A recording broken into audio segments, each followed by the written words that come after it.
So highest ఒక అబ్బాయి గాని, ఒక అమ్మాయి గాని, ఒక ప్లేయర్‌గా ఏ ఏజ్ గ్రూప్ అయినా సరే, ఒక మంచి సుప్రీం స్టేజ్‌కి వెళ్ళిండు అంటే ఎవరు గుర్తొస్తారు? మీ అనుభవంలో? వాళ్ళ కోచ్‌లు గుర్తొస్తారు మేడం. మేము గుర్తురాం. మేము వాళ్ళు ఆడించే వరకే కానీ, వాళ్ళకేంటంటే కోచ్‌లే మొదటి నుంచి వాళ్ళకి ఎలా వార్మప్ చేయాలి, ఎలా ఫుట్ వర్క్ ఎలా నేర్పాలి, ఎలా రాకెట్ పట్టుకోవాలి, ఇవన్నీ చెప్పేది కోచ్‌లే. ఇప్పుడు ఒక ప్లేయరు ఒక స్థాయికెళ్ళాడంటే ఇంపార్టెంట్ రోల్ కోచ్ మేడం. మేము కాదు. Coach important role. Malka badminton అకాడమీకి సంబంధించిన కోచ్ మల్కా బ్యాడ్మింటన్ అకాడమీలో కోచ్ ఇప్పుడు హర్ష. హర్ష అంటే ఒక ఉన్న బెస్ట్లో one of the member Harsha.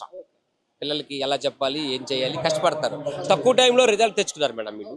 వీళ్ళు ఒక అబ్బాయి ఉన్నాడు, ఏం పేరు మీ అభిషేక్. అభిషేక్ అనే అబ్బాయి ఉన్నాడు, మా కళ్ళెదటినే ఆడాడు. 4 ఇయర్స్లో డెవలప్ అయిపోయి ఇంటర్నేషనల్ ఆడుతున్నాడు. అది ఒక వీళ్ళు కృషి అది చెప్పాలి. ఎందుకంటే కొన్ని అకాడమీలల్లో చాలా 15 సంవత్సరాల నుంచి ఉన్నారు, పిల్లలు షట్ ఆడవలేదు. వీళ్ళు వీళ్ళు షట్ అవ్వడానికి కూడా నేను అనుకుంటున్నా వీళ్ళు తక్కువ మందిని తీసుకుంటారు, ఎక్కువ మందిని తీసుకోవడం లేదు.